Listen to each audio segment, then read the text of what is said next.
Yo, what's crack-a-lackin', boys and girls? You got your boy Nandra here.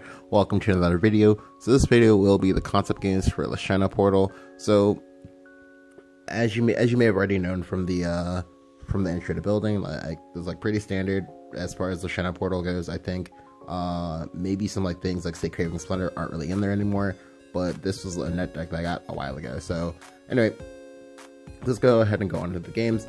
I do have 4 games to show to you guys. These games are pretty funny. I enjoyed them a lot. So let's go ahead and get started. Now I'm not sure if I'm gonna be able to fit all 4 games into one, because 2 of the games go to turn 11 or 12 or something like that, because Lishenna Portal is not always a fast deck. It sometimes slows down because you have to play you have to play a few guessing games or whatever on how your resources are gonna get used up. Alright, so our first opponent is versus Haven. Basically, he and I are basically playing a similar archetype, except my archetype is a little bit better because I can win without my thing, and I can basically apply pressure early. So I toss back everything. I'm not doing this to look for Lishenna. It's just that all of these cards are awful in this matchup, so I just toss back everything. Or sorry, all these cards are awful early. They do have some usage later, but they are awful early. So my hand is looking like a hot mess right now. It's not good. It's no bueno, no bueno.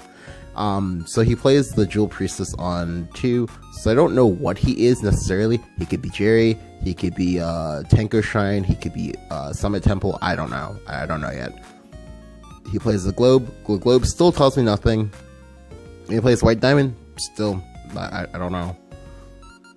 So here I do go ahead and go for the young Silva plus Kukuru, the good old classic lose your creature, take 1 damage, have to have removal spell, or lose more creatures, or just take more damage. Oh, and I have an Evo point too, so prepare yourself. So I'm kind of expecting a scripture out here for my opponent, but I guess my opponent just didn't get the memo and then plays Marwyn instead. I'm like, oh, okay.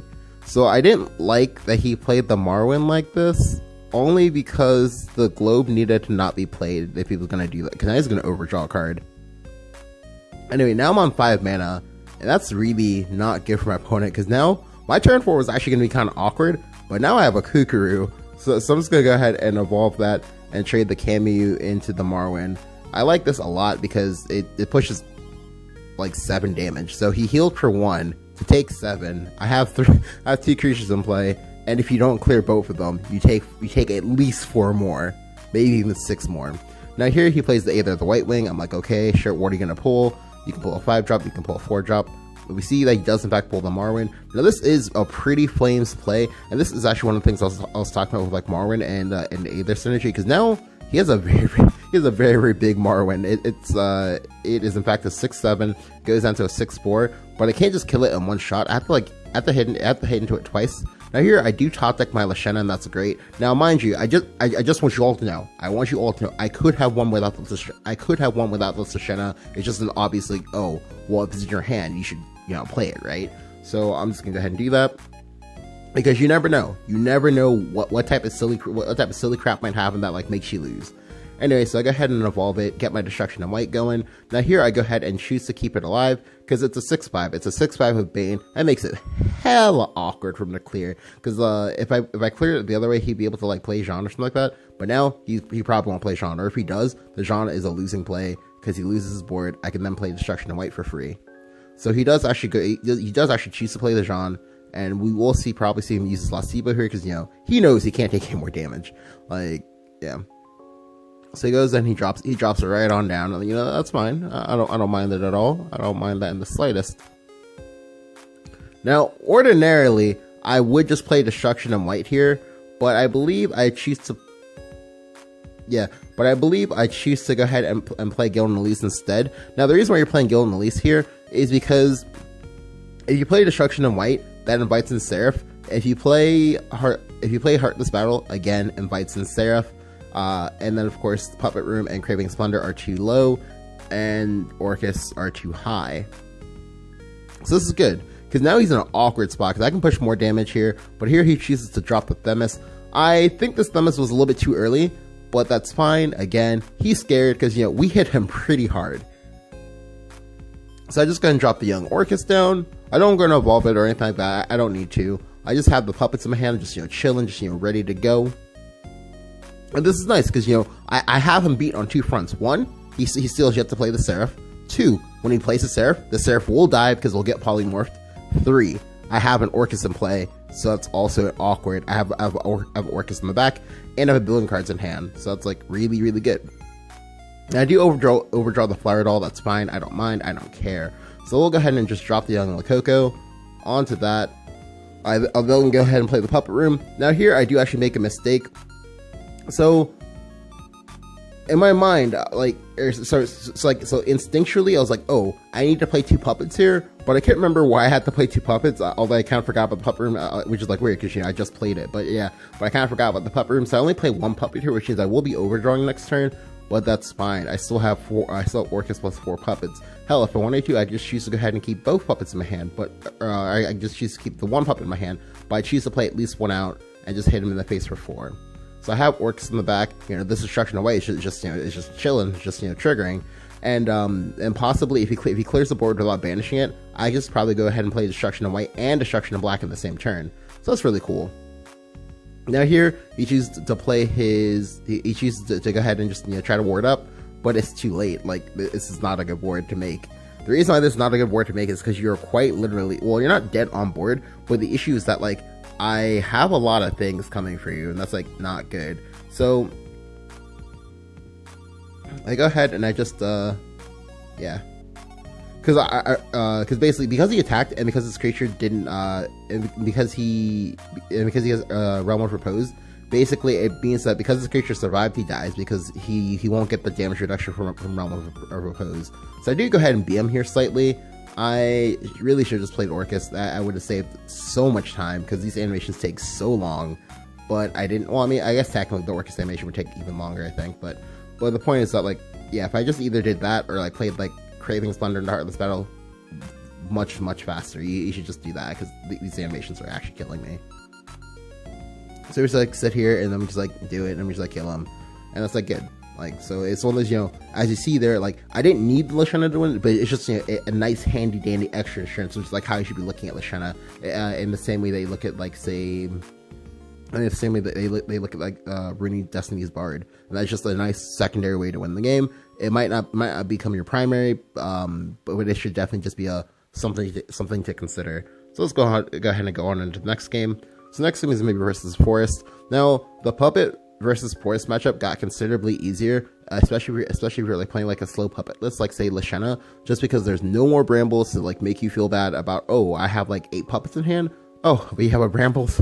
Oh, you have an Airbound. Oh, okay. Yeah, there's none of that, thank God, so that's really cool. Now, the other thing is that I've seen a lot of experimentation with Forest lately, especially because of the, the whole nerf announcement thing, which I will actually be talking about in a video, although I'm kind of like backed up on videos at the moment. So I have to like record like 6 more or something like that. It's crazy right now. So yeah. Alright, so again, I tossed back everything. It's not necessarily that the cards weren't good. It's just that, like, I didn't have anything proactive that I wanted, so it's like kind of awkward. Now I do pick up my Lishenna right on off the top, and this is good. So for those of you who are wondering, if you toss back everything, and then you're playing your 3 copies of Lishenna, you have a 43% chance to have it in your opening hand, or it's either 43 or 39. I don't remember. But the point is that, like, it's in like high, low 40s. That's good, and obviously it increases by like 5% each with each card you draw. So here, my opponent plays a Spring Green Protection side. I don't know what he is. I just know that I'm about to get memed or something. I'm not really sure what's going on. So I top deck the Paracelsus. Now this turn actually took me a while to think about, like a long while to think about. But ultimately I realized that, oh, well, I can probably find something else to evolve off the top, and I want to use this Hamlet to copy a puppet guaranteed. Because if I do that, that gives me Lishenna stacks, and I already know that I have Lishenna in my hand, so I wanted to go ahead and start playing for that game plan because he's not gonna be able to get rid of it. Now here he excels a God Hunter Cell, and I'm like, oh, okay, this is definitely like Korwa. This is like scary now, but it's like fine. So I go ahead and play the Young Puppet Room. Now this is nice because Puppet Room under Lishenna basically just gives you like 4 countdowns on either your Destruction of White or your Destruction of Black, and then even more if you have Hamlins and things like that. Now here we see him play a Storied Falcon. I'm like, okay, sure, that's fine. Then he plays a second Spring Green. I'm like, oh, that's not fine. That's not fine at all. That's a 2-mana 3/3 that gave you a 2/1 with Storm.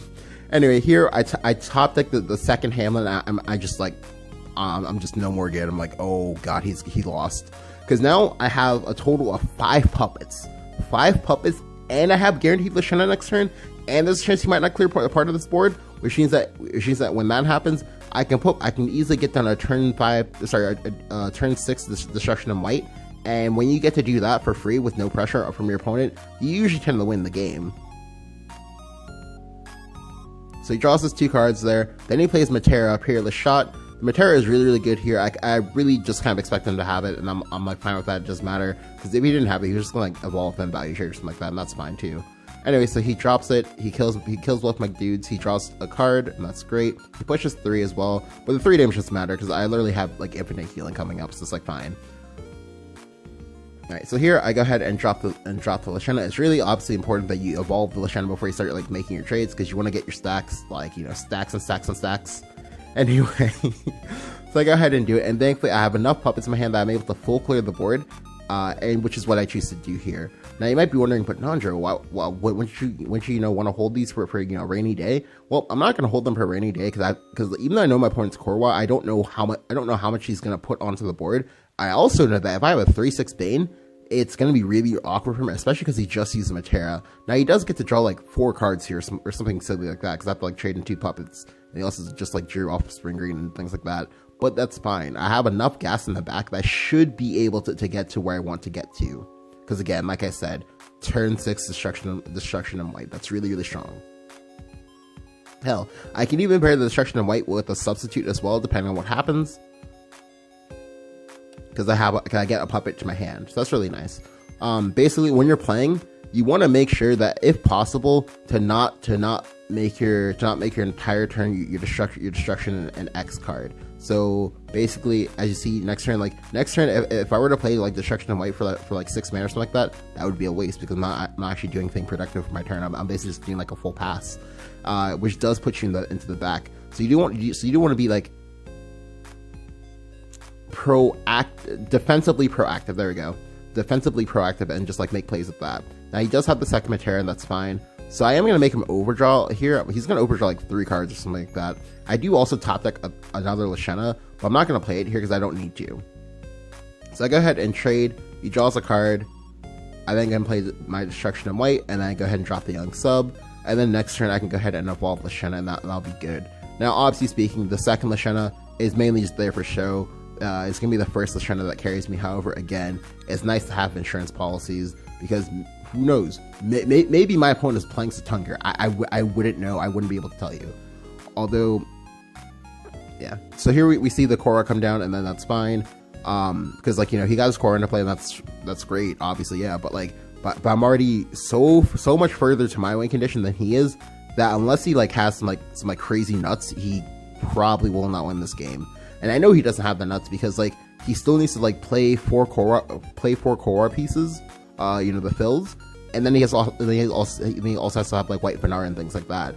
And if he doesn't get to them, that's a problem. I also went first, which also matters quite a ton. So it's really good for me. So he does overdraw some cards there. He then plays Sky Striped Raptor. He then puts a fill in it to then play Insect Lord. It doesn't really matter what Insect Lord snipes, because he's basically just gonna trade with the other one. Honestly though, I don't understand why he did it that way though. He should have just put the fill onto his guy, but that's fine. Like I said, I don't really care. Alright, so here, as you see here, I have destruction in black, destruction in white as well. So I go ahead and drop my destruction in black on 8. Typically speaking, when you hit either Puppet Room or have like multiple Fire Dolls and things like that, you're going to be able to drop it on 8, as long as you evolve it on your first evolve.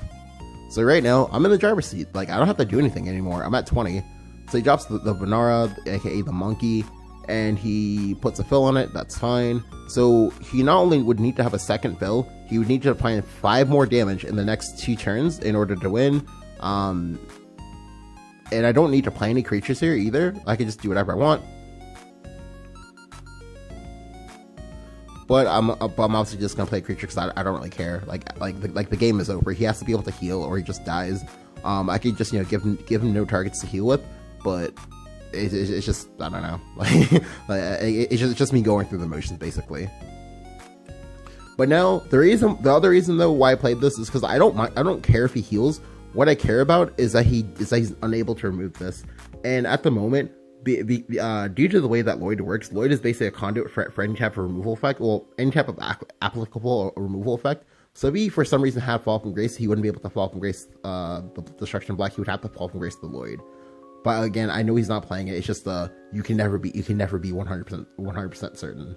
So here he plays the Green Glint Axeman, and that's good, but like I said, he's a step behind, and I have what I need, and that's not healing, so he is in fact dead. He drops the fills, like I said, we're both just going through the motions, but he's dead. Turn 10 win. Cool. Feels amazing, man. Yeah.